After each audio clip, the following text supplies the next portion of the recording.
session, as I can assume, क्योंकि the paper was not that difficult इस बार का. ठीक है. I guess biology भी easy आई थी पहले से. ऐसा है क्या? Yes, Biology, sir. बायो में मार्क्स बढ़े इस बार लास्ट टाइम से? Yes, sir.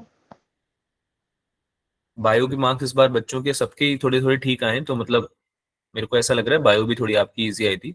फिजिक्स तो मेरे को पता ही है, physics was on the easier side this time. ठीक है, लास्ट टाइम इतना इजी नहीं था. तो योर टारगेट शुड बी कि आपके लास्ट पेपर में the previous test whichever you have given, उसमें आपके जितने भी मार्क्स आए उसमें थोड़ा सा चेंजेस आए, थोड़ा सा इंक्रीमेंट आए ना, बड़ा बढ़े हैं थोड़े मार्क्स आपके. That's your what your target should be. ठीक है. ऑल्सो मैंने डिसाइड किया है, अब मैं डिस्कशन में सारे क्वेश्चंस नहीं लूंगा क्योंकि आपका डिस्कशन कभी कंप्लीट हो नहीं पाता इस चक्कर में. तो अगर आपको डाउट है क्वेश्चन में, you need to raise your hand या आप अनम्यूट करके बोल सकते हो, वो हम क्वेश्चन डिस्कस करेंगे. वरना मैं आपको हर क्वेश्चन का आंसर बता के एक बेसिक आइडिया देके और आगे बढ़ूंगा, है ना. I am not going to discuss every question, इतना टाइम भी नहीं है हमारे पास और मुझे लगता भी नहीं फायदा है. ठीक है. Understood everyone? चालू करें. Shall we begin? चलो, पहला क्वेश्चन हुआ सबसे. Yes, sir. क्या आंसर आया पहले वाले का? Sir, 0. आंसर आंसर बताते जाना है, जो भी आया है आंसर बताते जाना है, ताकि मैं आपको मतलब जो फाइनल आंसर है वो मैं आपको बता दूंगा. ठीक है. फर्स्ट वाले का सी आंसर है. आई गेस सबको हो गया होगा, ये बहुत इजी क्वेश्चन था, Yes, है sir. ना. वी क्रॉस बी में अगर आप देखोगे तो इसमें आपका साइन थीटा वाला कंपोनेंट आता है क्रॉस प्रोडक्ट में, और साइन जीरो कितना हो जाता है, पैरेलल है ना, क्योंकि Yes, जिस sir. डायरेक्शन में मैग्नेटिक फील्ड है उस डायरेक्शन में वेलोसिटी भी है. तो साइन जीरो कितना हो जाएगा, zero. The answer would be zero. Force कितना हो जाएगा, जीरो. सेकंड क्वेश्चन हुआ सबसे. Yes, sir. सेकंड क्वेश्चन का आंसर क्या आया बच्चों? No Sir, doubt D second option. Question में डी ऑप्शन आया सबका. Yes, sir. ठीक है. अगेन बहुत ही इजी सवाल. Epsilon naught A by D होता है आपका जो कैपेसिटेंस होता है ना. अब यहाँ पे अगर आपने किसी मीडियम में रख दिया, कोई डाइलेक्ट्रिक इंसर्ट कर दिया आपने जैसे कि, तो आपका कितना हो जाता है capacitance, epsilon naught R times हो जाता है. यही इसको मल्टीप्लाई कर देते हो आप ई आर से, है ना. तो आपके जो नया वाला है capacitance after inserting the dielectric, और आपने शायद डिस्टेंस भी चेंज किया है इसमें, right, half the Yes, sir. Space. तो इसके बाद आपका जो कैपेसिटेंस है वो कितना हो जाएगा, 96 टाइम्स. ठीक है, क्योंकि आपको क्या करना है, ई आर को मल्टीप्लाई करना है और डी को हाफ करना है.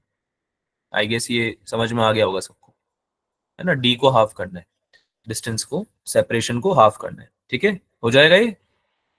Yes, sir. थर्ड वाला क्या आंसर आया थर्ड का? Sir, ये नहीं हुआ. थर्ड का आंसर किसी का आया? सी ऑप्शन है इसका आंसर. क्या आंसर है इसका? C option. C option. ठीक है. कैसे करेंगे भाई? अब देखो, वैसे तो ये एवरेज एक्सेलरेशन पूछ रहा है, तो तुमको ये पता होना चाहिए कि आपका अगर वीटी ग्राफ होता है तो उसका स्लोप आपको एक्सेलरेशन देता है. नहीं, स्लोप देता है ना एक्सेलरेशन. अरे डीवी बाई डी टी क्या होता है, एक्सेलरेशन होता है. Yes, sir. ठीक है. तो अगर आप स्लोप निकालोगे तो आपको एक्सेलरेशन मिलेगा. अब यहाँ पे आपको एंगल्स दिए हुए हैं, तो आपको ये दिमाग में आना चाहिए कि अगर एंगल्स दिए हुए हैं तो I can use the tan theta वाला फॉर्मूला भी, है ना. स्लोप को मैं टेन थीटा भी तो लिखता हूँ, tan theta is slope also. तो यहाँ पे अगर आप देखो ध्यान से, ओ सी, आप सॉरी ओ ए वाले के केस में, ओ ए वाले पाथ में अगर आपको निकालना है, तो ओ ए वाले पाथ में आपका स्लोप जो बनेगा वो कितना बनेगा, 1030 के बराबर. ओ ए की अगर आप बात करोगे तो 1030 कितना होता है, बताइए. 1/√3 होता है. आवाज आ रही है मेरी सभी को? Yes, sir. ठीक है. स्लोप निकालना है एवरेज एक्सेलरेशन निकालने के लिए, तो you can find the tan theta also. ठीक है. कितना एंगल बन रहा है आपका, ओ ए पाथ को अगर आप देखोगे तो आपका ग्राफ ओ से सी जा रहा है. ठीक है. ओ एंड ए बी की दो की बात हो रही है, तो ओ से सी जा रहा है, तो कितना स्लोप बना रहा है ड्यूरिंग दैट पाथ, कितना स्लोप बना रहा है, 30 डिग्री का, मतलब 1030 डिग्री का, सॉरी. ठीक है. So you need to calculate tan theta of that particular path which is 1030 या 1/√3. अगले वाले में अगर आप देखोगे तो आपका जो डायरेक्शन है मोशन का, उसके अपोजिट साइड आपको एंगल दे रखा है. तो अगर आप इसमें टेन थीटा निकालोगे तो आएगा तो -1060 वैसे, बट इसका फर्क नहीं पड़ेगा because it is supposedly trying to ask you the magnitude. ठीक है. आएगा तो ये वैसे ए बी के पाथ में अगर आप देखोगे तो ये आएगा कितना, √3 आएगा, -√3 सॉरी। ठीक है, अभी तुमसे पूछ रहा है ratio O A upon A B का, ओ ए का और ए बी का रेशियो पूछ रहा है, तो कितना हो जाएगा 1/√3 divided by √3 which is multiply by √3, तो कितना हो जाएगा बेटा 1/3। Now the answer will definitely come in minus, but supposedly it is asking you the magnitude, तभी इसने माइनस में कोई वैल्यू दी भी नहीं है। ठीक है, क्लियर है सबको, the C option is the right answer. आगे चलें, ठीक है, फोर्थ हुआ, चौथा सवाल हुआ सबसे, क्या आंसर आया, डी ऑप्शन। अरे असर्शन इनकरेक्ट है ना इसका।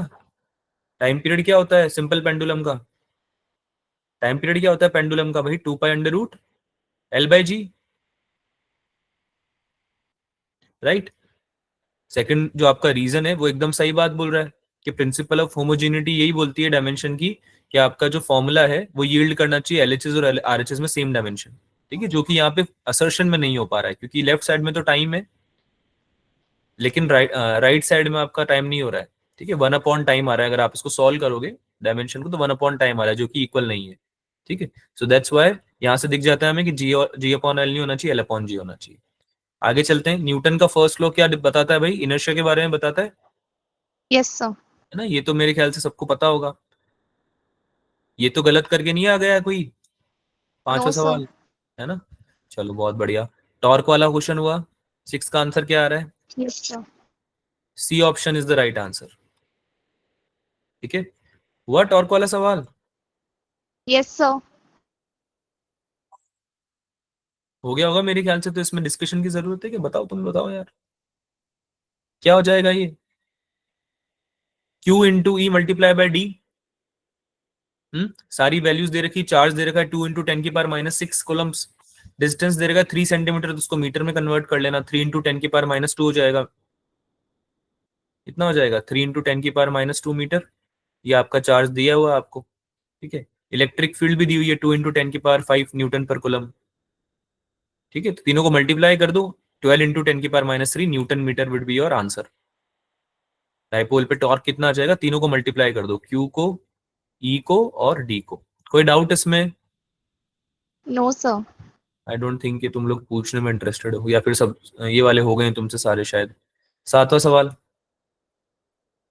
ये तो पता होगा यार, ये तो बहुत इजी था, linear charge, surface charge, volume charge, density. आज के डिस्कशन में तो मुझे लग नहीं रहा आप लोगों को कोई जरूरत पड़ेगी ऐसा डिस्कशन की भी, सोल्यूशन आई गेस आपको मिल जाता, तो आई गेस आपको आने की जरूरत पड़ती भी नहीं शायद डिस्कशन में, है ना। सोल्यूशन सबके पास होंगे नहीं जहां तक मुझे लग रहा है, राइट।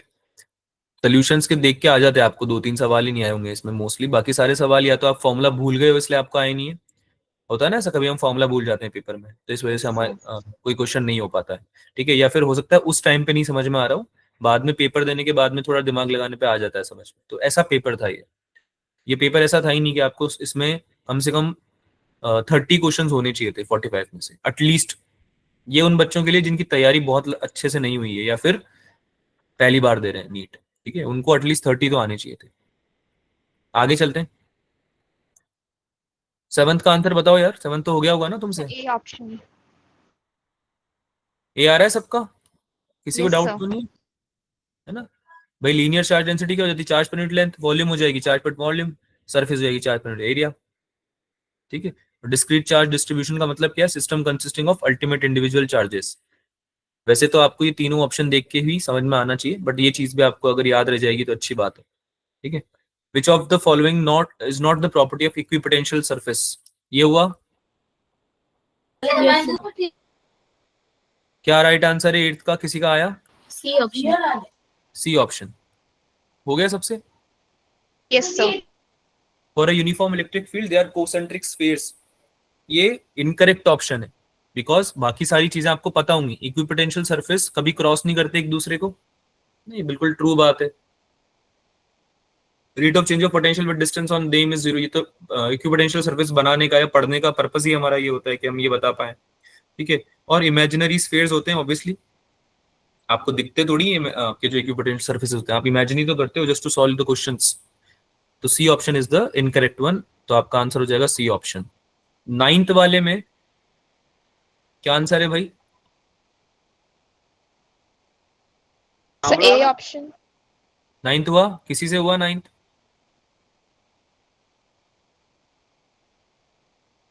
अभी बोला था बीच में किसी ने, क्या आया? ए ऑप्शन, बढ़िया।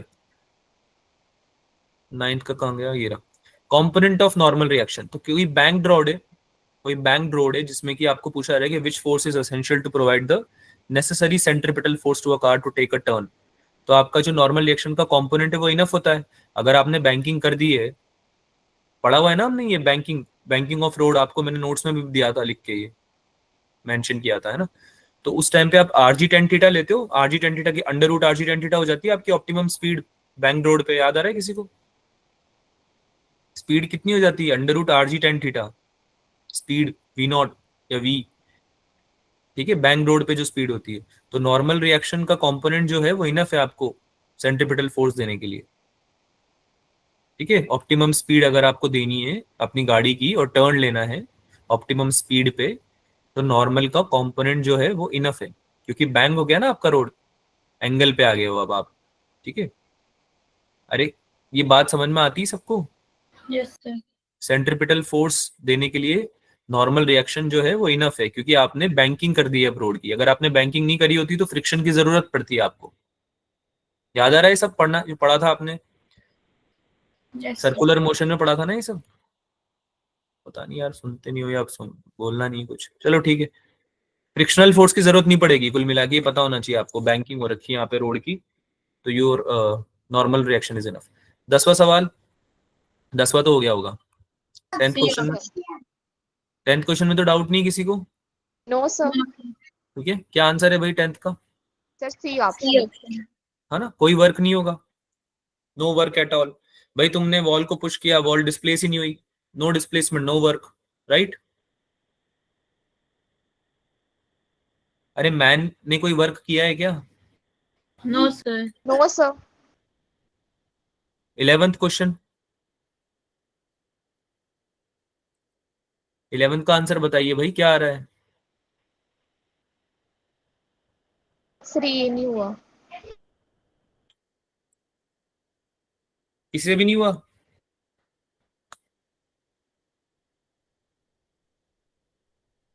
अच्छा आंसर तो बताओ, किसी से हुआ है अगर तो। 11th में ए आ रहा है? कैसा डिस्कशन है यार, ये डिस्कशन थोड़ी भाई, this is like me only talking. Position of centre of मास आपको निकालना है सिस्टम का, तो आपको फॉर्मूला पता होना चाहिए इसका, कैसे निकालते हैं, है ना। आपको मैंने फॉर्मूला तो एटलीस्ट बताया ही है। हाँ प्रियांशु सही आंसर, फॉर्मूला तो बताया ना भाई लोग। हाँ, आर सी ओ एम क्या होता है, M1 R1 plus M2 R2 upon M1 plus M2। This one तो यू नो एटलीस्ट, या नहीं? अगर आपको पोजीशन वेक्टर निकालना है सेंटर ऑफ मास का, तो आप कैसे निकालते हैं? ऐसे ही निकालते हैं, दो पार्टिकल सिस्टम का। Yes sir. ये तो याद आ रहा होगा, है ना। दो मासेस दे रखे हैं और उनके पोजीशन वेक्टर्स दिए हुए हैं respectively. So this is how you need to calculate. तो आप सबसे पहले तो सेंटर ऑफ मास का आरसीएम निकालो, है ना। आरसीएम निकालो मतलब पहले आप इसका मतलब पोजीशन वेक्टर निकालो सेंटर ऑफ मास का ना। तो कितना आएगा, ये आएगा आपको सॉल्व, ये जो आपको फॉर्मूला लिखा हुआ है ना, सब पुट करनी है वैल्यू सारी, तो आपको सॉल्व करके आएगा -2i कैप माइनस जे कैप प्लस के कैप। किसी ने अगर सॉल्व करा होगा तो उसको पता होगा, ये आएगा -2i कैप माइनस जे कैप प्लस के कैप, ठीक है। Now this is the position vector, ये पोजीशन वेक्टर है सेंटर ऑफ मास का। आपको पोजीशन वेक्टर का मैग्नीट्यूड निकालना पड़ेगा, क्योंकि सवाल में क्या पूछा है तुमसे, मैग्नीट्यूड पूछा है ना, मैग्नीट्यूड ऑफ वेक्टर किसके सिमिलर होगा। आपको पूछा ना, the magnitude of position vector of centre of mass of this system will be similar to magnitude of which vector. तो अगर आप इन सारे वेक्टर्स का मैग्नीट्यूड निकालोगे तो उसको कंपेयर किससे करोगे, इसके मैग्नीट्यूड से तो करोगे जो निकाला है आपने। अरे कुछ तो बोलो यार, हाँ ना तो बोलो। Yes, sir. कैसा डिस्कशन है, कुछ तो बोलो। समझ में आ रहा है तो हाँ बोलो, नहीं आ रहा तो मना कर दो। समझ में आ रहा है ना सबको? तो ये क्या बन जाएगा भाई, what would be the magnitude, 2 square plus 1 square plus 1 square which is √6। कितना बन रहा है, √6। अब ये मत बोला मैग्नीट्यूड निकालना नहीं आता, पता ना कैसे निकालते हैं, Yes, sir. है ना। X square plus Y square plus Z square, यानी कि 2 का स्क्वायर माइनस 2 का स्क्वायर माइनस 1 का स्क्वायर और 1 का स्क्वायर विच इज √6। तो ये ऑप्शन किससे मैच कर रहा है आपका? कौन सा ऑप्शन से मैच कर रहा है ये? देख के बता सकते हैं ना बेटा, ये तो हम अब जल्दी से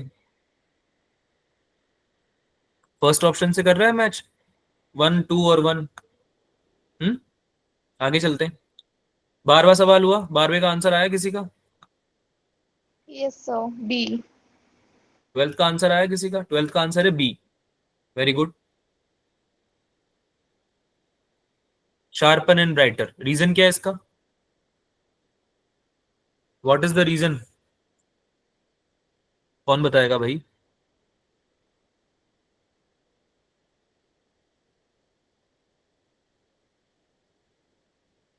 शार्पर और ब्राइटर क्यों बन रही है बेटा? चलो दोनों में से एक का तो बता दो, शार्प या ब्राइट। शार्प या ब्राइट में से एक का बता दो कि सर शार्प इसलिए बन रही है या ब्राइट इसलिए बन रही है और ज्यादा ब्राइट इसलिए बन रही है। अगर आप width of slit in single slit diffraction बढ़ा देते हो, intensity directly proportional to width of slit, ठीक है, इंटेंसिटी डायरेक्टली प्रोपोर्शनल है विड्थ ऑफ स्लिट के। और हमें ये पता है कि विड्थ जो हम निकालते हैं सेंट्रल मैक्सिमा का डिफ्रेक्शन पैटर्न में, वो इनवर्सली प्रोपोर्शनल होता है विड्थ ऑफ स्लिट के। ये पता है सबको, 2 लैम्डा डी अपॉन डी होता है ना, 2 लैम्डा डी अपॉन ए बोल लो, कुछ ही बोल लो। जो मैं बोल रहा हूँ ये समझ में आ रहा है? जो आप विड्थ निकालते हो सेंट्रल मैक्सिमा का, उसका फॉर्मूला याद है? ये इनवर्सली प्रोपोर्शनल होता है विड्थ ऑफ स्लिट के। याद आ रहा है?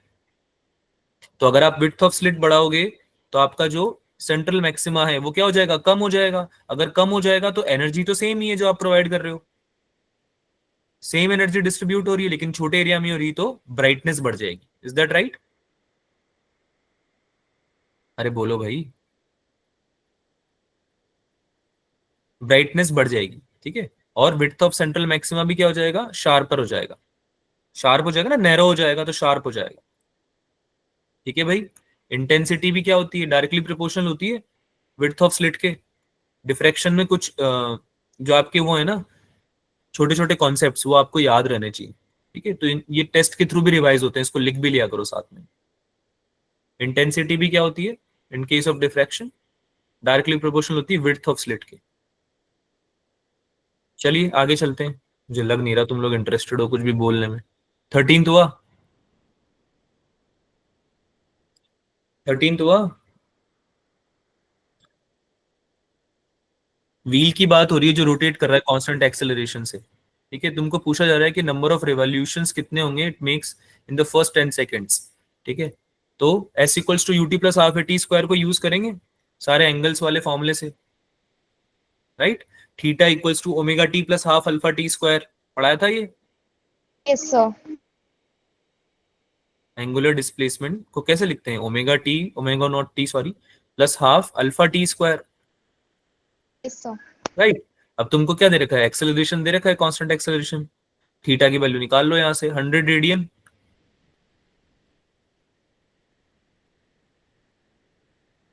सॉल्व कर लेंगे बच्चा, Yes, sir.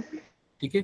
अब तुमको अगर ये पता चल गया है कि थीटा 100 रेडियन है, तो तुम नंबर ऑफ रेवोल्यूशन भी निकाल सकते हो। नंबर ऑफ रेवोल्यूशन कैसे निकालोगे?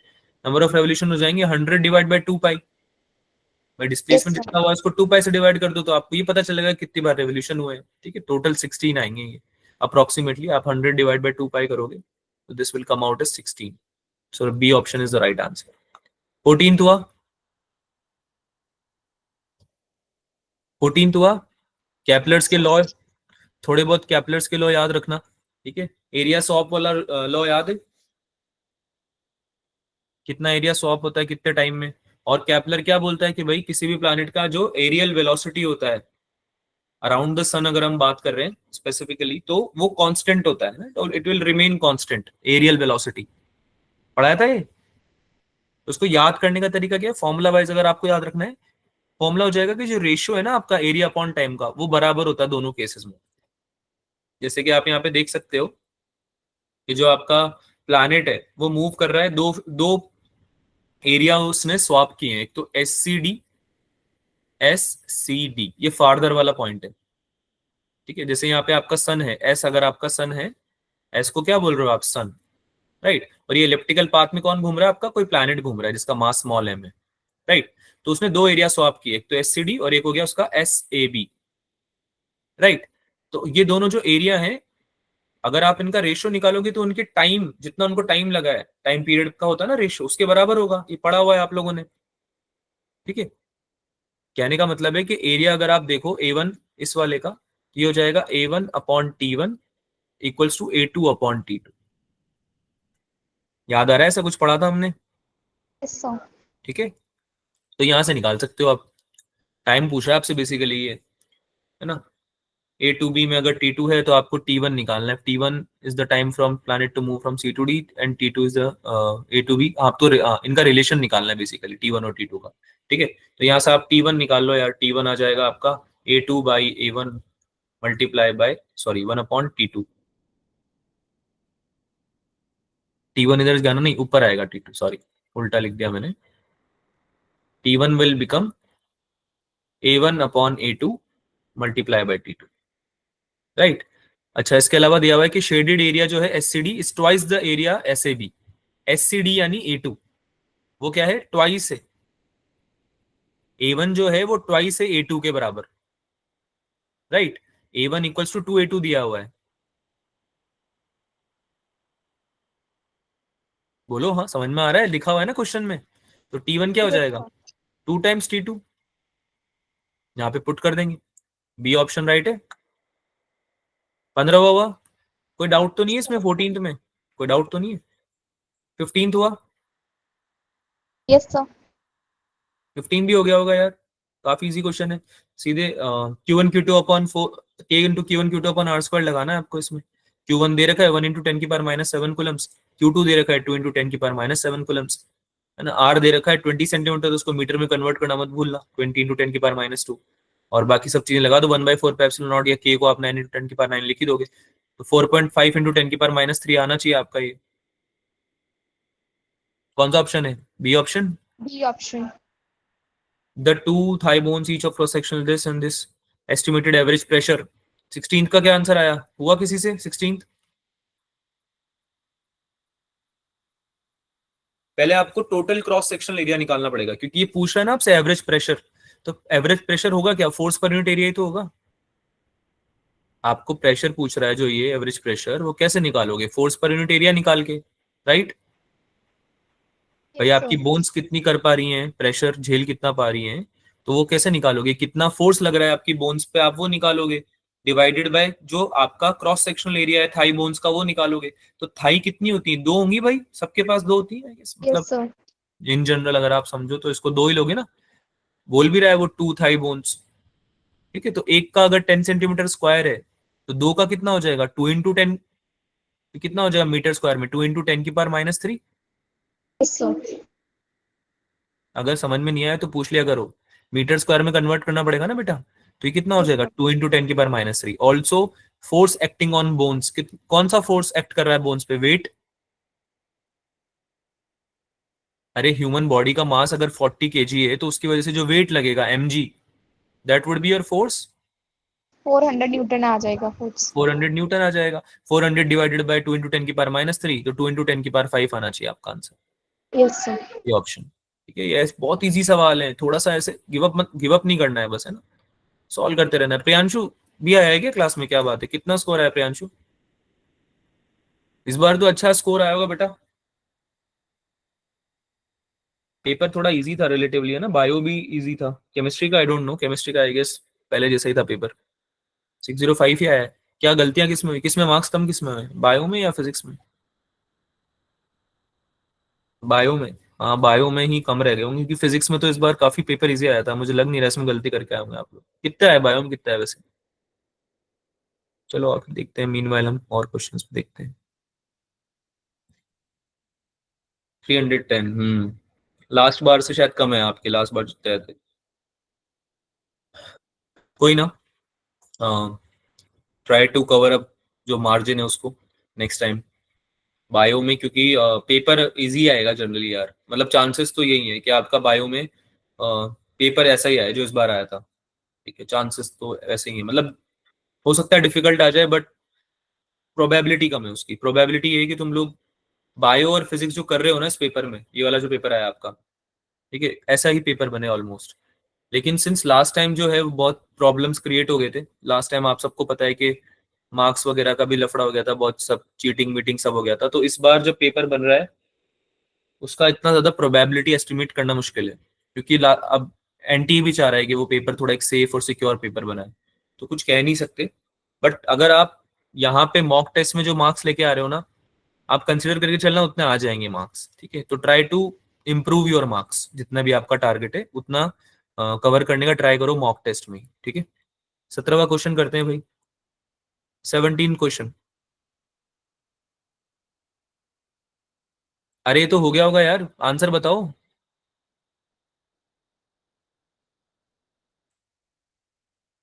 सेवनटीन का आंसर डी ऑप्शन आएगा।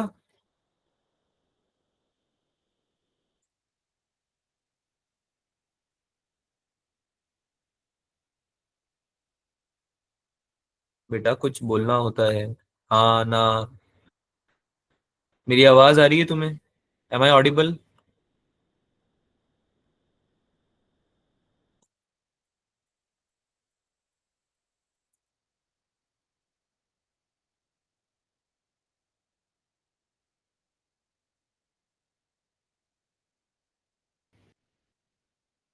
प्रियांशु बोल रहा है सर, वो रेगुलरली आता भी नहीं है। तुम्हें शर्म आ रही है? सब लोगों को आवाज आ रही है तो हाँ ना तो बोलो यार। Am I audible? You can at least say yes no ना। समझ में आया? 17 का आंसर होगा डी ऑप्शन, ठीक है। कोई भी आर्टिफिशियल सैटेलाइट है जो ऑर्बिट कर रही है अर्थ के, वो इसलिए नहीं गिरती है, क्यों? क्योंकि उसका मतलब वो constantly it is falling towards the earth due to gravity, इसलिए नीचे नहीं गिरती है।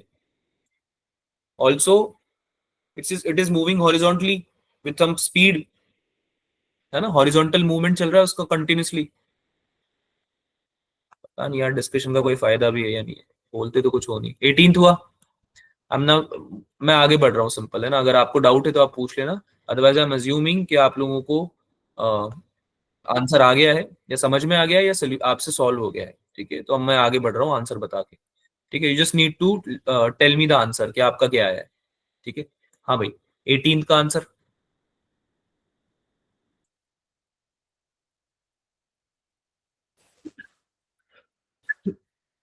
क्या आया भाई? 18 का आंसर बी ऑप्शन आ रहा है 18th का।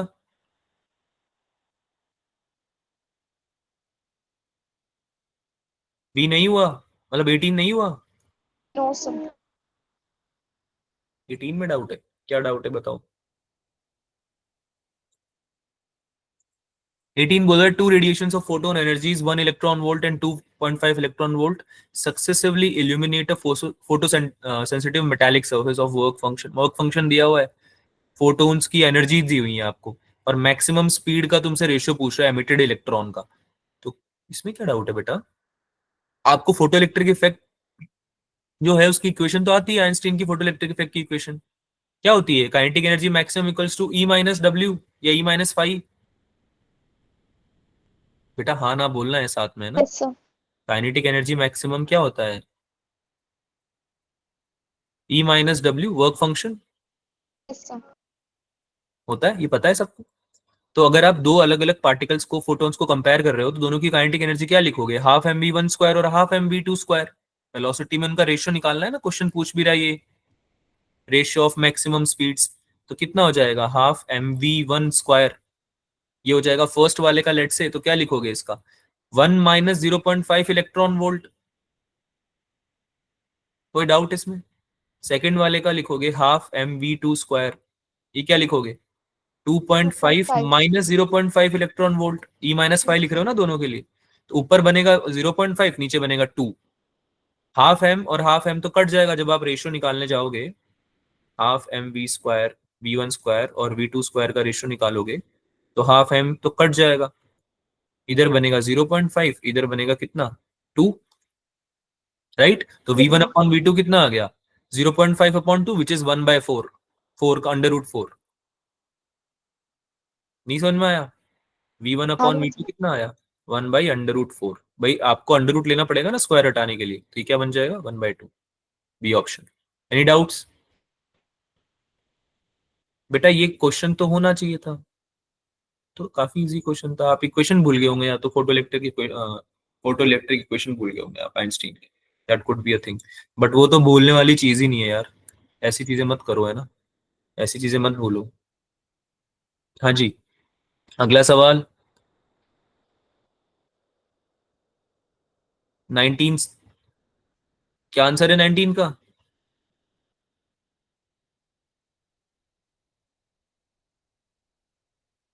सी ऑप्शन आ रहा है 19 में।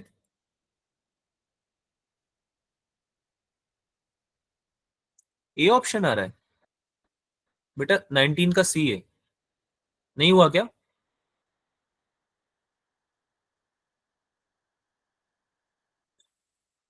क्या है भाई 19 का?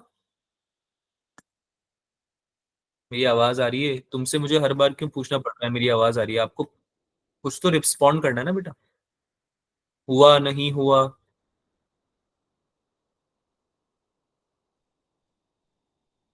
A system X is neither in thermal equilibrium with Y nor with Z। तो आपका Y और Z जो है, वो आप कैसे बोल सकते हो कि कंफर्म ही होगा थर्मल इक्विलिब्रियम में? हो भी सकता है, नहीं भी हो सकता है, बट नहीं ही होगा ये बात भी फैक्ट नहीं है। अगर आपके दो सिस्टम थर्मल इक्विलिब्रियम में है और आपने तीसरा सिस्टम उसके साथ में लगा दिया, तो वो तीसरा जो सिस्टम है वो हो सकता है ना बेटा सेकंड वाले के साथ थर्मल इक्विलिब्रियम में। बात समझ में आ रही है? अगर दो सिस्टम ऑलरेडी थर्मल इक्विलिब्रियम में हो गए, तो थर्ड वाले के साथ भी होगा ऐसा जरूरी नहीं है।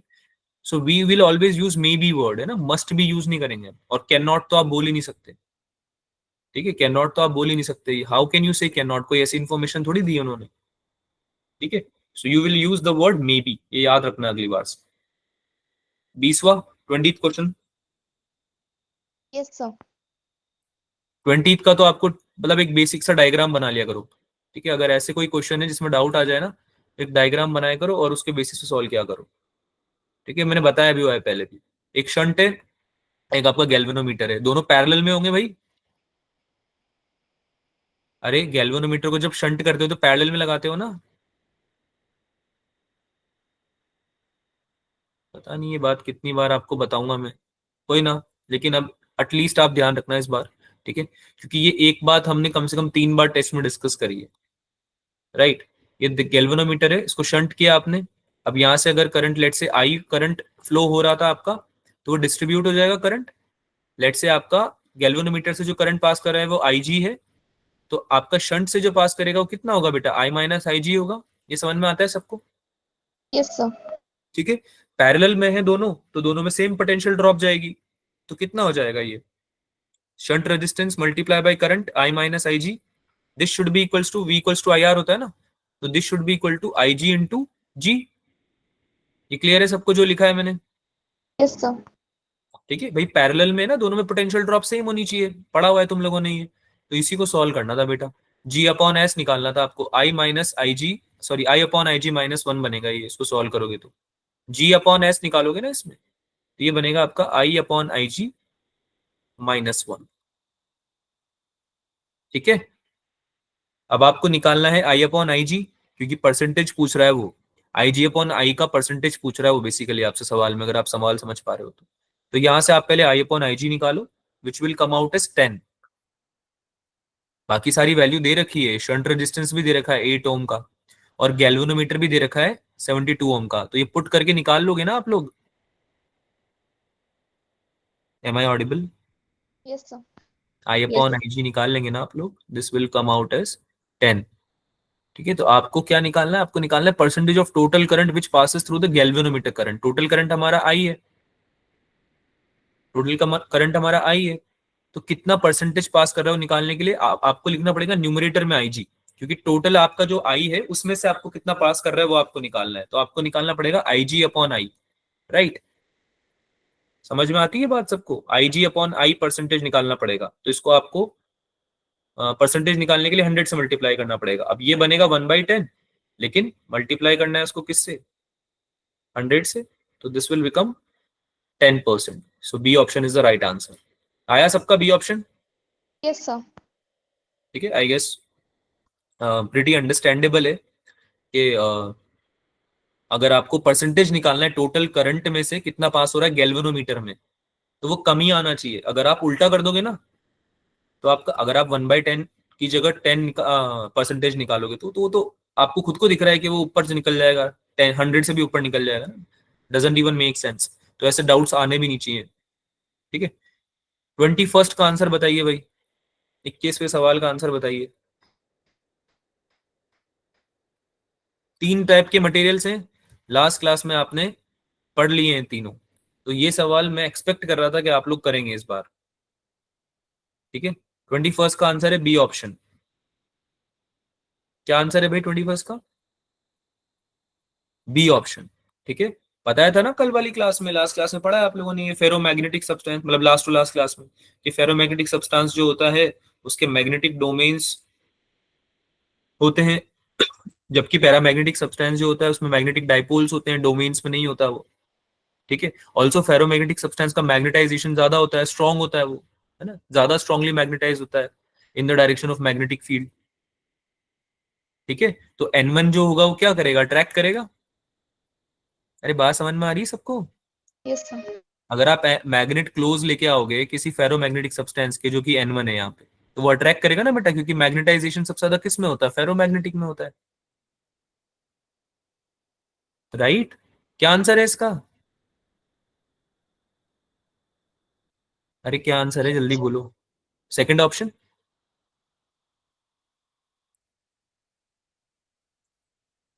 22वां हुआ, 22nd क्वेश्चन हुआ। Yes sir. 22nd कितना आया? बी ऑप्शन आया, है ना। आईटी कर्व दे रखा है, आपको निकालना magnitude of change in flux through the coil. दो चीजें आपको पता होनी चाहिए, अभी आपने लास्ट लेक्चर में पढ़ा भी है, कि चार्ज जो होगा, the charge passing through the coil, वो आप लिखते हो change in flux divided by resistance. ये मैंने पढ़ाया था अभी, चार्ज फ्लोन कैसे निकालते हैं, ऐसे निकालते हैं भाई। क्यू क्या होता है, डेल्टा फाई अपॉन आर। कल वाली क्लास में पढ़ा है हमने, जब भी इंड्यूस करंट की बात हो रही होगी और चार्ज फ्लो निकाला जाएगा किसी कॉइल से, तो इसके अलावा, इस इंफॉर्मेशन के अलावा आपको एक और चीज चाहिए थी। आपको ये पता होना चाहिए कि भाई अगर आप चार्ज निकाल रहे हो किसी आईटी कर्व का, तो वो उसके एरिया अंडर द कर्व भी होता है। इसका जो एरिया अंडर द कर्व होगा आईटी कर्व, वो भी आपको क्या देगा भाई, चार्ज ही देगा। ये बात सबको समझ में आती है या फिर एक्सप्लेन करना पड़ेगा, बताइए।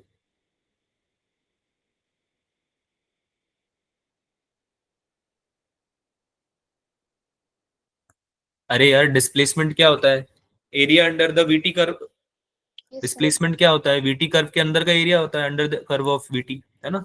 क्यों, ऐसा क्यों? Because dx by dt is,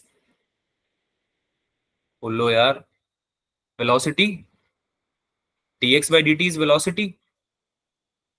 तो जब आप dx निकालोगे तो क्या निकालोगे, v dt निकालोगे ना, इसका इंटीग्रेशन करोगे, यानी कि एरिया निकालोगे बेसिकली। तो ऐसे ही I क्या होता है, dq बाई dt, राइट। तो आई डी टी का इंटीग्रेशन करोगे dq को सॉल्व करने के लिए, q निकालने के लिए। तो यानी कि आप I और t के अंडर का एरिया निकाल रहे हो चार्ज निकालने के लिए। ठीक है, कुछ बोलते ही नहीं हो यार, पता नहीं, ऐसा लगता है या तो पहले से सब कुछ पता है, या फिर जो मैं पढ़ा रहा हूँ मतलब जो बता रहा हूँ वो समझ में नहीं आ रहा है। कुछ तो बोलो यार, पता है ना, समझ में आ गया ना कैसे निकाला है हमने चार्ज यहाँ पे ना, delta yes phi sir. Upon R और एरिया अंडर द कर्व, दो चीजों का यूज किया हमने ना, उससे निकल जाएगा आपका delta phi, change in flux 2 weber आएगा। ठीक है, आगे चलते हैं, 23वें का आंसर बताइए। 23rd question, 1/2। 23rd का आ रहा है 1/2। कौन सी वेव की बात हो रही है?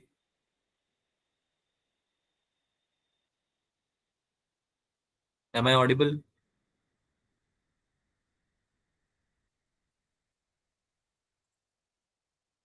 23rd का आंसर आ रहा है 1/2, ट्रांसवर्स वेव की बात हो रही है भाई यहाँ पे बच्चों। Am I audible? Transverse wave की बात हो रही है यहाँ पे। जब हम ट्रांसवर्स वेव की बात करते हैं, तो आपको ये पता होना चाहिए कि आपका जो वेलोसिटी है वो इनवर्सली प्रोपोर्शनल होता है उसके आर्क डिस्टेंस के या डायमीटर के। R V A would be inversely proportional to R A. ठीक है, टेंशन के फॉर्म में वैसे क्या होता है इसका फॉर्मूला, अगर हम उसको डिराइव करना चाहें तो? किसी ने पढ़ा हुआ है ट्रांसवर्स वेव आप में से? अगर कोई स्ट्रेच्ड स्ट्रिंग है, अगर कोई स्ट्रेच्ड स्ट्रिंग है तो उस केस में हम कैसे निकालते हैं?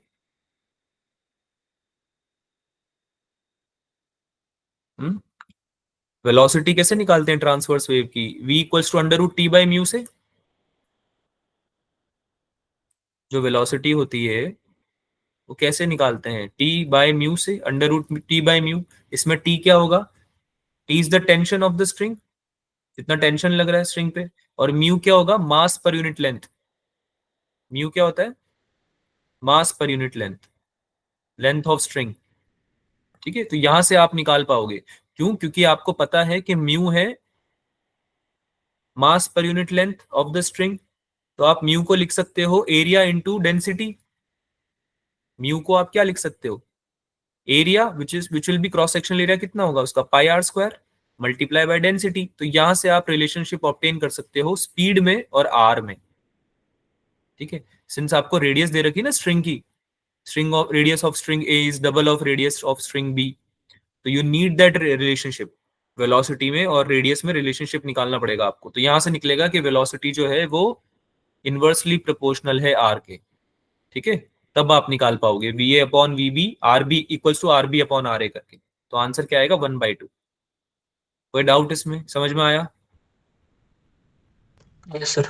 है ना, ट्रांसवर्स वेव की इक्वेशन पता होगी अगर आपको तो आप कर सकते हो, लेकिन पता होना चाहिए कि इक्वेशन में जो कंपोनेंट्स है उनको यूज कैसे करना है। जैसे हमने यहाँ पे टेंशन को और मास पर यूनिट लेंथ को यूज कैसे किया, वो आपको अगर आता है तो आप डिराइव करते हुए भी सवाल को सॉल्व कर सकते हो। नॉट नेसेसरीली आपको सारी कंडीशंस पता होंगी तभी कर पाओगे, ऐसा जरूरी नहीं है। अगला सवाल। Sir fourth. अगला सवाल तो हो गया होगा 3 इंटू 10 की पावर -5, है ना, डी ऑप्शन। Yes sir. क्या होता है भाई? C B not E not equals to C B not, या फिर B not yes upon sir. C not equals to 1/c, ऐसे लिख दो। B not equals to E not upon C, है ना, इससे निकल जाएगा आराम से यार। मैग्नेटिक फील्ड का एम्पलीट्यूड कितना होगा, है ना, इलेक्ट्रिक फील्ड का तो दे ही रखा है, सी की वैल्यू पता ही है, 3 इंटू 10 की पावर 8। 25वां सवाल। Sir first. 3/√7। ठीक है, ए ऑप्शन। क्रिटिकल एंगल निकालना है, स्नेल्स लॉ लगाओ। n1 sin i1 equals to n2 sin i2, या फिर इसको ऐसे लिख दो कि n किसकी बात कर रहा है? ये आपकी बात कर रहा है क्रिटिकल एंगल की। वेलोसिटी दे रखी है सर। हाँ, तो you can write directly in the form of velocity also, है ना। वीडी अपॉन वी आर होता है, तो पता होगा तुम लोगों को वैसे भी। डेंसर और रेरर की बात करो तो क्रिटिकल एंगल जब आप निकालते हो sine I C equals to V D upon V R लिखते हो ना बच्चों, जब डेंसर और रेरर की बात कर रहे होते हो। तो तुम ये तो पता कर ही पाओगे, डेंसर और रेरर जो इन्फॉर्मेशन गिवन है उससे आपको दिख रहा होगा। ठीक है, तो यहां से सॉल्व कर लेना, हो जाएगा। Yes sir. कैसे करोगे? जो v होता है वो क्या होता है? c upon n, right. अरे स्पीड ऑफ लाइट की टर्म्स में ऐसे लिखते हो ना, जब स्पीड ऑफ लाइट और रिफ्रैक्टिव इंडेक्स पता होती है तो कैसे लिखते हैं आप? स्पीड ऐसे लिखते हैं। Yes sir. ठीक है, तो इसको यूज करते हुए आप निकाल सकते हो यहाँ पे। आंसर आएगा ए ऑप्शन। 26वां सवाल। Sir first. 26 का क्या आएगा भाई? Second law of thermodynamics. कैसे आया? Yes, sir. कैसे आया ये option? Second law of thermodynamics क्या बताता है? एक तो एंट्रोपी के बारे में बात करता है वो, कि सिस्टम की एंट्रोपी बढ़ेगी हमेशा, है ना, डिसऑर्डर बढ़ता है सिस्टम का हमेशा। दूसरा हीट के टर्म्स में क्या बात करता है कि भाई हॉटर से कोल्ड जाती है आपकी, अगर स्पॉन्टेनिटी की बात कर रहे हो, रैंडमनेस की बात कर रहे हो, तो अगर अपने आप देखो हीट कहां से कहां जाती है, तो हमेशा हॉटर बॉडी से हायर टेम्परेचर से कोल्डर की तरफ जाती है। कोई रीजन बताएगा वैसे इसका? इस पे क्या थ्योरेटिकल क्वेश्चन बहुत बनते हैं। क्या रीजन होता है इसका? सेकंड लॉ ऑफ थर्मोडायनेमिक्स तो पढ़ लिया तुमने, केमिस्ट्री में पढ़ लिया, फिजिक्स में पढ़ लिया। ये भी समझ में आ गया कि एंट्रोपी की बातें कर रही है ना, delta S equals to delta Q upon T, ये सब पता है तुमको। लेकिन इसका रीजन क्या होता है? सोचा कभी इस बारे में? पता नहीं सर। यार एंट्रोपी बढ़ रही है, डिसऑर्डर बढ़ रहा है, वो चीज एक बार के लिए आप इग्नोर भी कर दो। लेकिन हीट का तो आपको समझ में आना चाहिए कि हीट जो है, सेकंड लॉ ऑफ थर्मोडायनेमिक्स बता रहा है सब बातें, तो तुमने सवाल सॉल्व कर दिया। अगर वो सेकंड लॉ ऑफ थर्मोडायनेमिक्स के ऊपर क्वेश्चन पूछ लेता, तो फिर आपको ये अंडरस्टैंडिंग जरूरी होना कि वो हायर टेम्परेचर से लोअर टेम्परेचर या फिर हॉटर बॉडी से कोल्डर बॉडी की तरफ हीट क्यों फ्लो कर रही है? क्योंकि हॉटर बॉडी का क्या होता है, काइनेटिक एनर्जी ज्यादा होता है ना, वाइब्रेशनल एनर्जी होती है ना, काइनेटिक एनर्जी वाइब्रेशनल एनर्जी होती है ना मॉलिक्यूल्स के पास में। जब टेम्परेचर ज्यादा होगा तो काइनेटिक एनर्जी ज्यादा होगी। टेम्परेचर बेसिकली काइनेटिक एनर्जी का मेजरमेंट ही तो बताता है। Yes, KTG sir. पढ़ा भी होगा आपने, रिलेशनशिप है ना, टेम्परेचर और काइनेटिक एनर्जी के बीच में रिलेशनशिप होता है। तो टेम्परेचर ये तो बता रहा होता है काइनेटिक एनर्जी के बारे में, आपको इन्फॉर्मेशन दे रहा होता है। ठीक है, तो टेम्परेचर ज्यादा है तो काइनेटिक एनर्जी ज्यादा है, काइनेटिक एनर्जी ज्यादा है तो क्या करेगा, बॉडी जब कोलिजन्स होंगे हॉटर बॉडी से कोल्डर बॉडी की तरफ हीट क्यों जा रही है? क्योंकि जब आपका हॉटर बॉडी के जो मॉलिक्यूल्स हैं वो कोलाइड कर रहे हैं कोल्डर बॉडी के साथ में, तो एनर्जी ट्रांसफर कर रहे हैं। और एनर्जी जो ट्रांसफर कर रहे हैं वो कौन सी फॉर्म ऑफ एनर्जी है? Heat energy. कौन सी एनर्जी बेटा? Heat energy. Heat energy. तो ये लॉजिक होता है आपका कि हॉटर से कोल्डर की तरफ जाती है हीट हमेशा नेचुरली। लेकिन अगर उल्टा करना है, कोल्डर से हॉटर की तरफ लेके जाना है, तो फिर एक्सटर्नल वर्क करना पड़ेगा। आई बात समझ में? Yes, sir. ये आपका ये सारी कहानी जो है ये सेकंड लॉ ऑफ थर्मोडायनेमिक्स की है। चलिए भाई आगे चलते हैं। 27वां सवाल, आंसर डिस्कस करते हैं यार जल्दी जल्दी, मुझे लग रहा है तुम्हें अधिकतर सवाल तो Second. 0.052। Yes, sir. ठीक है, डायरेक्ट फॉर्मूला लगाना। डायमीटर ऑफ वायर पे तो बहुत सवाल कर चुके हो अब तुम, MSR plus CSR into LC, है ना। डायमीटर निकालने पे तो बहुत सवाल कर चुके हो अब आप स्क्रू गॉज पे ना। MSR दिया हुआ है 0, CSR दिया हुआ है 52, और लीस्ट काउंट कैसे निकालेंगे? 1 mm है मेन स्केल पे, कॉरेस्पॉन्ड्स टू 100 डिवीजन, तो 1/100 हो जाएगा लीस्ट काउंट। ठीक है, एक mm मेन स्केल का 100 डिवीजन के बराबर है सर्कुलर स्केल पे, तो लीस्ट काउंट कितना हो गया? 1/100। तो इसको सॉल्व करेंगे आप, बी ऑप्शन आएगा। 28वां सवाल, ये तो हो गया होगा यार। Yes, sir. 28वां सवाल तो आप बहुत बार डिस्कस कर चुके हो अब तो, है ना। अगर आपका R less than equal to R होता है तो वो डायरेक्टली प्रोपोर्शनल हो रहा है आपका मतलब, है ना। जी जो है वो डायरेक्टली प्रोपोर्शनल है किसके? आर के। और जैसे ही आप आर से बड़े होता है आपका मतलब एक्सेलरेशन ड्यू टू ग्रेविटी पढ़ने के लिए आप जब आर से बड़ा चले जाते हो, डिस्टेंस ले लेते हो स्फेयर के रेडियस से बड़ा, तो आप इनवर्सली प्रोपोर्शनल की बात करने लगते हो डिस्टेंस के, राइट? अरे हाँ ना बोलो यार। Yes, sir. तो ए ऑप्शन ही है ऐसा जिसमें कि इनिशियली तो डायरेक्टली प्रोपोर्शनल टू आर है और आर के बाद 1/r² के डायरेक्टली प्रोपोर्शनल है। ठीक है, ये पता होना चाहिए, ये बेसिक फॉर्मूला है सबसे, ग्रेविटेशन का सबसे इंपॉर्टेंट ग्राफ, सबसे इंपॉर्टेंट ग्राफ है। ठीक है, which of the following conditions are sufficient to essential for quantity to be vector? क्या हुआ भाई? 29वां। Third option. 29वें का क्या आंसर है? सी ऑप्शन आ रहा है सबका। ये तो गलत करके नहीं आया ना कोई?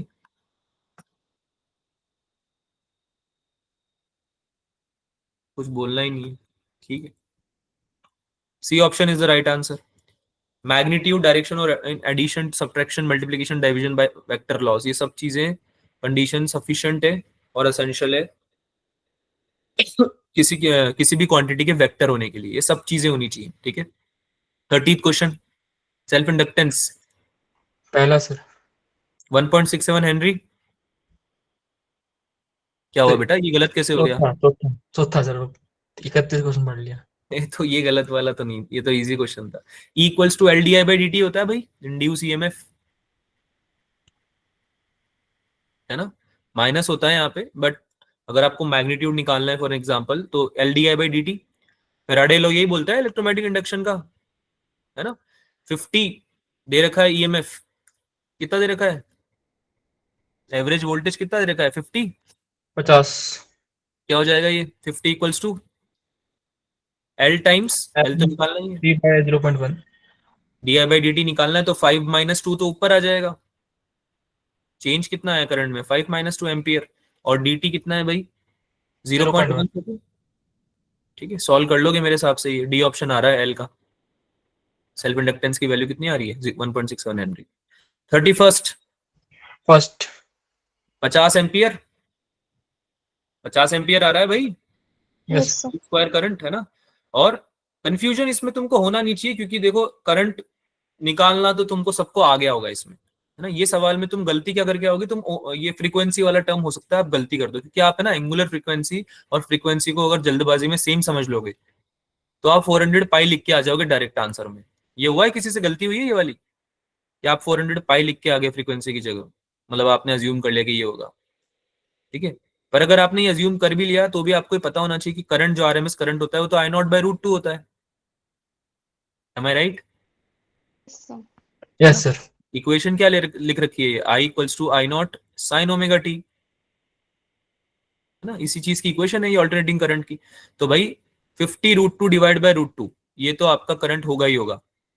तो ये तो पॉसिबल ही नहीं कि बी ऑप्शन हो जाए, तो गलत हो जाएगा, ए ऑप्शन होगा। और कैसे होगा ए ऑप्शन? क्योंकि एंगुलर फ्रीक्वेंसी है, ओमेगा दे रखा है ना 400 पाई, तो आपको ये मल्टीप्लाई करना पड़ेगा पहले तो 2 पाई एन टी से।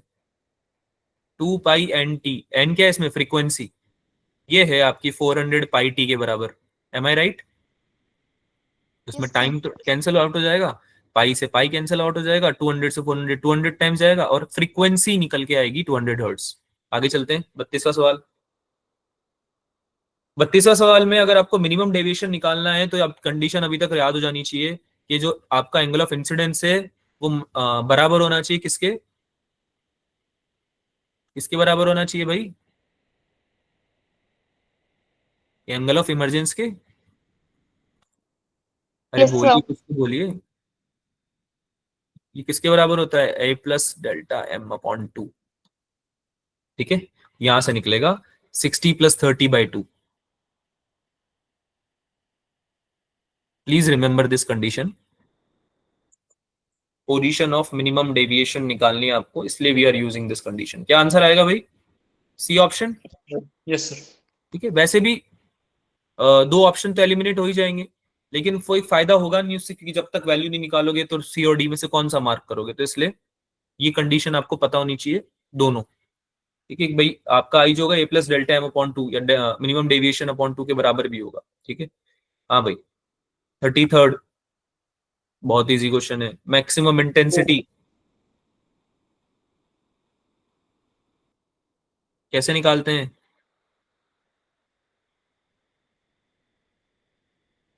पढ़ाया हुआ है बहुत बार। Yes, sir. ठीक है, 4I0, ये तो पता होगा वैसे वैल्यू भी। अगर बराबर हो जाती तो एक केस लिखाया था मैंने, नोट्स में भी आपको मेंशन किया था। शॉर्ट नोट्स जब दिए थे ना इसके मैंने आपको, तो मैंने मेंशन किया था ये कि अगर इंटेंसिटीज बराबर हो गई दोनों सोर्सेस की, I1 इक्वल्स टू I0 हो गया, I2 हो गया, तो 4 टाइम्स I0 इनिशियल जो होगी सोर्स की उसके बराबर हो जाएगा आपका, है ना, 4 टाइम्स। 34th का आंसर चौथा sir, fourth. Lambda by root 2, यानी 1 बाई रूट 2। ठीक है, ये भी हो गया होगा यार। एच अपॉन पी होता है लैम्डा, है ना, एच अपॉन पी होता है, यानी कि H upon under root 2m kinetic energy, yes sir. है ना, under root of kinetic energy के इनवर्सली प्रोपोर्शनल है मतलब। ठीक है, तो आपका काइनेटिक एनर्जी डबल होगा तो लैम्डा क्या हो जाएगा? लैम्डा बाई रूट 2 टाइम्स हो जाएगा। दिख रहा होगा आपको ये तो। ठीक है, बोल रहा है ना आपका ये kinetic energy Yes, free sir. Electron doubles, तो आपका लैम्डा क्या हो जाएगा? लैम्डा बाई रूट 2 टाइम्स हो जाएगा। तो ये कुछ चीजें हैं जो कि फॉर्मूला बेस्ड होती हैं डायरेक्ट, तो इन क्वेश्चंस को गलत नहीं करना है। 35वां हुआ yes sir, first. -13.6 electron volt. ये वैसे चीज ऐसी कि इसको याद भी रखा जा सकता है। जो एनर्जी है ना आपकी हीलियम प्लस आयन की, फर्स्ट एक्साइटेड स्टेट में -13.6 होती है, तो you can remember this also. ये काफी थ्योरेटिकल चीज ही बन जाती है। वैसे अगर नहीं याद रहता तो फिर फॉर्मूला लगाना। कोई भी हाइड्रोजन लाइक एटम है अगर, तो उसके nth स्टेट की एनर्जी कैसे लिखी जाती है भाई? -z² upon n²। बोलो, Yes, फॉर्मूला sir. याद है किसी को? माइनस कैसे लिखा? 13.6 Z square upon man square. -13.6 Z square multiply upon z² upon n²। ठीक है भाई, तो यहां से आप n की वैल्यू 2 पुट करो। हीलियम की बात हो रही है ना, क्योंकि first excited state of helium, तो n की वैल्यू क्या पुट करोगे? 2। z की वैल्यू 2 पुट करो, 13.6 से मल्टीप्लाई करो, -13.6 will be your answer. Yes. ठीक है, फर्स्ट एक्साइटेड स्टेट की बात हो रही है हीलियम की, तो वो n इक्वल टू 1 नहीं होगा, n इक्वल टू 2 होगा। इस समझ में आता है ना सबको? Yes sir. हाँ, z इक्वल टू क्या हो जाएगा? 2। Atomic number 2। तो इतना ही है इसका, राइट? यस हाँ भाई, 36 को यार याद कर लेना। सर, ये अगर कैसे आपको कर? अगर आपको चाहिए मैं डेरिवेशन आपको बता दूंगा जब हम पढ़ेंगे इसको। जिन बच्चों ने पढ़ा हुआ है उनकी कोई दिक्कत नहीं है। सर जिन वैल्यू मतलब कैसे आएगी? ये समझ नहीं आई, वैल्यू बेटा कैसे इसको आई? सॉल्व फॉर्मूला कर, पता है। हाँ मैं वही बता रहा हूँ, उसको है ना सॉल्व करते हैं पूरा। आपको अगर पता है कि मीन फ्री पाथ कैसे लिखते हैं तो आप निकाल पाओगे। इसको लिखने का तरीका क्या होता है, 1 अपॉन आपका जो मॉलिक्यूलर डेंसिटी है ना उसकी पावर पाई आर स्क्वायर, यानी एरिया। जिस भी अगर आप किसी एक पाई आर स्क्वायर लेके चलो किसी गैस मॉलिक्यूल का एरिया, तो जो इंटर एटॉमिक डिस्टेंस होता है ना, इंटर एटॉमिक डिस्टेंस को आप जो रिलेट करते हो किससे, मीन फ्री पाथ से, तो आप इस फॉर्मूले से करते हो। दोबारा बता देता हूँ, फॉर्मूला लिख देता हूं मैं आपके लिए यहाँ पे। 1 अपॉन लेमडा, 1 अपॉन लेमडा क्या बता रहा है आपको, सॉरी 1 अपॉन लेमडा नहीं, lambda mean free path. Mean free path लिखना है ना डायरेक्ट, तो लेमडा ही लिखो। 1 अपॉन मॉलिक्यूलर डेंसिटी, ठीक है। तो उसको चाहे तो आप मास पर यूनिट वॉल्यूम लिख लो, इसकी पावर पाई आर स्क्वायर, तो ऐसे रिलेट कर पाते हो आप, ठीक है। अब इसमें जो पाई आर स्क्वायर है वो आप रिलेट कर पाओगे इंटर एटॉमिक डिस्टेंस से, कैसे कि इंटर एटॉमिक डिस्टेंस जो होता है वो लेट से कि आपका कुछ 10 की पावर माइनस कुछ ले लो, जैसे अगर आप बात कर रहे हो यहाँ पे 100 टाइम्स ना, 10 की पावर-9। सुनना ध्यान से, अब आपने पूछा है ना तो इसको एक बार सुन के जाओ, समझ में आ जाएगा तो अच्छी बात है। लेट से कि इंटर एटॉमिक डिस्टेंस जो है वो 10 की पावर-9 के ऑर्डर का है, एग्जैक्ट वैल्यू नहीं ले रहे हम, ऑर्डर ले रहे हैं केवल, ठीक है। तो इसका अगर आप एरिया निकालने जाओगे पाई आर स्क्वायर, तो वो हो जाएगा 10 की पावर-19 के ऑर्डर। 18। पाई आर स्क्वायर पूरा ले रहे हैं ना बेटा, हाँ सर ठीक। पूरा ले रहे हैं, ठीक है। तो अप्रोक्सीमेशन ले रहे हैं हम, मोर अप्रोक्सीमेटली वुड बी 10 की पावर-19। तो ये जो वैल्यू है ना, ये जब आप पुट करोगे यहाँ पे, इस जगह पे पुट करोगे, और एम अपॉन वी क्या है, क्या बताया मैंने एम अपॉन वी का, it is a molecular density, ठीक है। मॉलिक्यूलर डेंसिटी को आप याद करो, पी अपॉन के टी भी लिखते थे आप, यस सर। अगर याद आ रहा है तो, नहीं याद आ रहा तो कोई इशू नहीं है, बट यस सर आ गया। है ना, थोड़ा थोड़ा एक्सप्लेन कर रहा हूं मैं आपको कैसे कहां से आया होगा, है ना। मॉलिक्यूलर डेंसिटी को, इस वाली टर्म को आप लिखते थे पी अपॉन के टी, ठीक है। तो यहां से आया ये बेसिकली। तो इसको अगर आप कांस्टेंट मान के चल रहे हो, यहाँ पे आपने इसको कांस्टेंट नहीं मानना एक्चुअली, इसकी भी एक वैल्यू है जो कि आपको लेना पड़ेगा, विच इज अप्रोक्सीमेटली 3 × 10⁻25, ठीक है। मॉलिक्यूल पर मीटर क्यूब में लेते हैं इसको, मॉलिक्यूलर डेंसिटी को। तो 3 × 10⁻25 का ऑर्डर तो हो गया आपका एम अपॉन वी का, और पाई आर स्क्वायर का आपका ऑर्डर हो गया है 10 की पावर-19 का। ये मल्टीप्लाई में है, पावर में लिख दिया ये मल्टीप्लाई में है। तो इनको जब आप मल्टीप्लाई करोगे ना, तो this will come approximately as 10 की पावर-7 मीटर। लैम्डा का जो ऑर्डर आएगा ना, कैलकुलेट आपको करके बता रहा हूं मैं, वो आएगा 10 की पावर-7 मीटर का। तो इसको जब आप कंपेयर करोगे डी से, तो ये आपको दिख जाएगा कि 100 टाइम्स है ये। 10 की पावर 2 का डिफरेंस है ना दोनों में, यस सर। 10 की पावर 2 का डिफरेंस है, तो that's where the solution lies, मतलब यहां से आता है ये, ठीक है। Okay sir. इसको आप पढ़ लेना एक बार चाहो तो, अगर आपको डिटेल में पढ़ना है तो, बट मेरे ख्याल से समझ में आ गया होगा रीजन, ठीक है। याद ही तो कर लिया। हाँ, बाकी बाकी बच्चों के लिए मैं, जिन्होंने नहीं पढ़ा उनको बता देता हूँ कि ट्राई करना याद रह जाए, अगर क्वेश्चन इस पे आ जाते हैं जनरली। अगर आपको ये पूरा एक्सप्लेनेशन समझ में नहीं आया तो याद रख लेना, क्योंकि आपने चैप्टर पढ़ा नहीं है। जब हम चैप्टर पढ़ेंगे तब हो सकता है आपको समझ में भी आ जाए, ठीक है। 37, चौथा सर, फोर्थ। 37 तो हो गया होगा यार, डी ऑप्शन है इसका तो, ठीक है। एसएचएम, बिल्कुल एसएचएम जब पढ़ेंगे ना बेसिक चीज पे आपको समझ में आ जाएगा, बाकी जिसने पढ़ा हुआ है उसको पता है। 38, फर्स्ट सर। E option. 38 का तो ये ऑप्शन है, ये तो मुझे लग नहीं रहा तो मैं इसमें जरूरत है डिस्कशन की। किसी को डाउट है 38 में? No, sir. कूल। 39, हो गया सर, फर्स्ट। 39, first sir. ये कैसे गलत हो गया बेटा? In the light of given statements choose the, when the dielectric slab is gradually inserted between the plates of an isolated parallel plate capacitor, the energy of the system decreases. बेटा correct है, first option तो correct है first सही है, उसका आप दूसरे का डाउट में था मैं। बेटा। डिक्री, सेकंड ऑप्शन आप क्या मार्क करके आए हो, करेक्ट मार्क करके आए हो। सेकंड हाँ, ऑप्शन तो इनकरेक्ट होगा ना बेटा, फोर्स, फोर्स कैसे करेगा? मुझे इन्वर्सली प्रोपोर्शनल याद रह गया उसका। किसी से हुआ बाकी और? No, sir. A ही लगाया. आपने भी लगाया है Yes, sir. बेटा। कैपेसिटेंस तो के टाइम्स ही हो जाता है, हाँ और जो एनर्जी स्टोर्ड होती है Q² अपॉन 2C होती है, तो Q² अपॉन 2 KC हो जाती है। तो एनर्जी Yes. सिस्टम की डिक्रीज हो रही है ना डाइलेक्ट्रिक के इंसर्ट करने से, क्योंकि 1 अपॉन मतलब डिवीजन में जा रहा है ना, वो आपके डिनोमिनेटर में जा रहा है ना डाइलेक्ट्रिक कांस्टेंट, तो Q square upon 2 kc times हो जाएगी ना आपकी, क्योंकि कैपेसिटेंस kc टाइम्स हो गया है। नहीं समझ में आया? You square upon 2c। कहाँ गया हमारा सवाल, ये रहा। ठीक है, यू स्क्वायर अपॉन 2c ये होता है इंटरनल, ये आपका energy stored, Q square upon 2c, sorry, right. अगर आपको नई एनर्जी लिखनी है after insertion of the dielectric, तो आप क्या लिखोगे? क्यू स्क्वायर अपॉन जो नया कैपेसिटेंस है 2c डैश, और नया कैपेसिटेंस क्या है, k टाइम्स c तो है बेटा। तो डाइलेक्ट्रिक जब आपने इंसर्ट किया तो आपकी एनर्जी ऑफ सिस्टम क्या हो रहा है, डिक्रीज हो रहा है। तो एनर्जी ऑफ सिस्टम डिक्रीज हो रहा है, तो मतलब अगर चार्ज कैपेसिटर पे सेम है तो फोर्स क्या रहेगा, फोर्स भी सेम रहेगा ना बेटा। अगर Yes. Charge on the capacitor same है तो फोर्स भी सेम रहेगा, लेकिन ये भाई साहब बोल रहे हैं कि फोर्स तो डिक्रीज हो जा रहा है, तो ये इनकरेक्ट हो गया। ठीक है, फोर्स Okay. आपका सेम रहने वाला है, मैं लिख भी देता हूं, क्योंकि चार्ज ऑन कैपेसिटर सेम है, एनर्जी जबकि सिस्टम की डिक्रीज हो रही है। 40th क्वेश्चन, 40वां सवाल। अरे खत्म होने वाला है किया डिस्कशन। तो सर, किया तो पर डाउट था। आंसर तो बी बताओ। लगाया था, बी लगाया था उसका।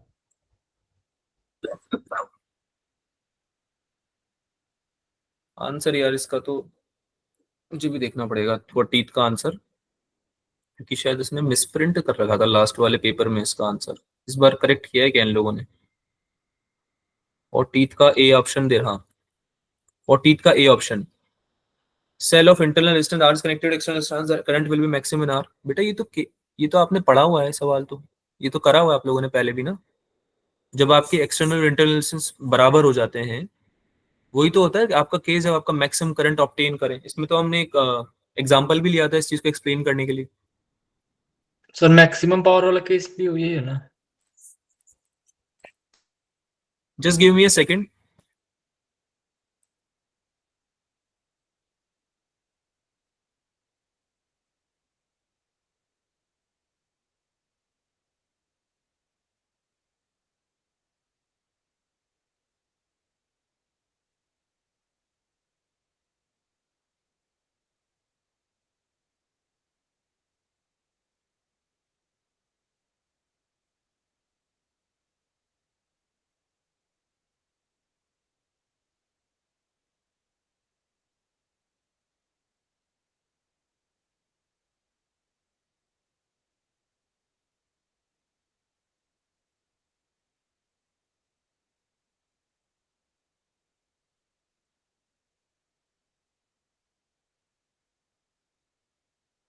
एम आई ऑडिबल बच्चों, आवाज आ रही है मेरी?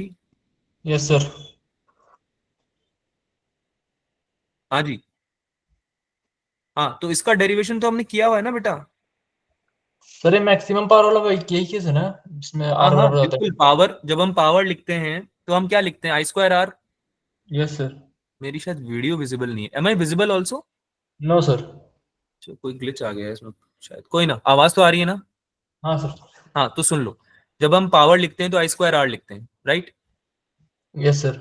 अगर हम बात करें कि हमने इंटरनल रेजिस्टेंस भी कनेक्ट कर दिया है, तो हम लिखेंगे पावर फिर V square upon R plus R, sorry V upon R plus R का होल स्क्वायर, क्योंकि आई को हम लिखने लगेंगे V upon R plus R, अगर हमने उसको लेट से कनेक्ट कर दिया है सीरीज में तो।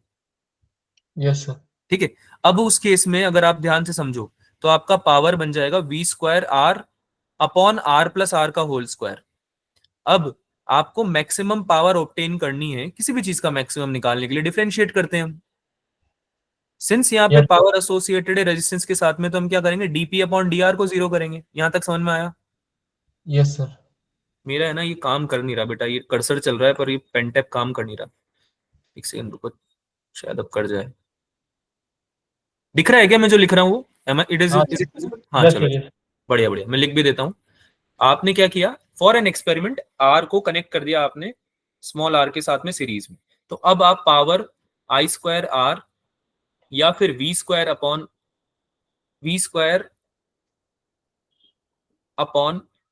आर प्लस आर, यहाँ पे वी स्क्वायर नहीं आएगा सॉरी, इनटू आर, ऐसे लिख सकते हो। Yes sir. ठीक है, सब्स्टिट्यूट करना ना बेसिकली आई की जगह में। तो अब इस केस में आप इस एक्सप्रेशन को कंप्लीट करके लिखोगे V square R upon R plus R का होल स्क्वायर। अब ये जो एक्सप्रेशन है ना, इसको मैक्सिमाइज करना पड़ेगा। मैक्सिमाइज करने के लिए इसको डिफरेंशिएट करना पड़ेगा भाई। डीपी अपॉन डी आर का वैल्यू क्या करना पड़ेगा, 0 करना पड़ेगा, ये करना पड़ेगा। है ना, तभी मैक्सिमम पावर ऑब्टेन हो पाएगी। ठीक है, तो ये पूरा एक्सप्रेशन जब तुम डिफरेंशिएट करने लगोगे ना आर के रिस्पेक्ट में ऑब्वियसली, तब आपकी वैल्यू निकल के आती है R square equals to small R square. यहां से ऑब्टेन होता है रिलेशन कि भाई जो आपका एक्सटर्नल रेजिस्टेंस है वो अगर इंटरनल रेजिस्टेंस के बराबर कर दोगे तो आपका जो करंट है जो ड्रॉ हो रहा है वो मैक्सिमम होगा। सर्किट में जो करंट है वो मैक्सिमम ड्रॉ होगा। आया समझ में? Yes sir. ठीक है, सो this is the way of finding out power वाला कॉन्सेप्ट। आगे चलते हैं यार, टाइम हो गया आप लोगों का, तो आंसर बता देता हूँ एक बार मैं सबके पहले।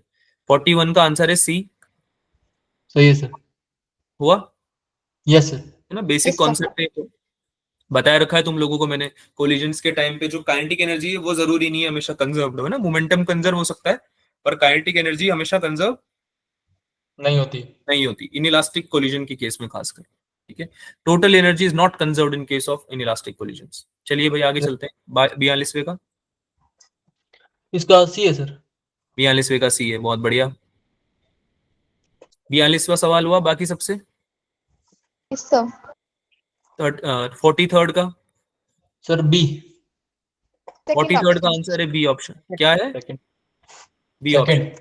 यूनिवर्सल गेट इसलिए बोला जा रहा है क्योंकि NaND और NOR के कॉम्बिनेशन से आप ये बाकी के 3 भी ऑब्टेन कर सकते हो, राइट? यस। तो आप जब सारे ऑब्टेन कर पा रहे हो तो फिर ऑब्वियसली वो गेट को आप यूनिवर्सल गेट बोल सकते हो, है ना, क्योंकि आप ऑब्टेन कर सकते हो उनसे बाकी के 2 भी। 44th, सर ये नहीं आया। इसका ऐसा कुछ ग्राफ बनता है बेटा, जब आप प्लॉट करोगे ना, ये ग्राफ आप पढ़ना पहले तो। ओके। यू अच्छा किया सर, ये किया।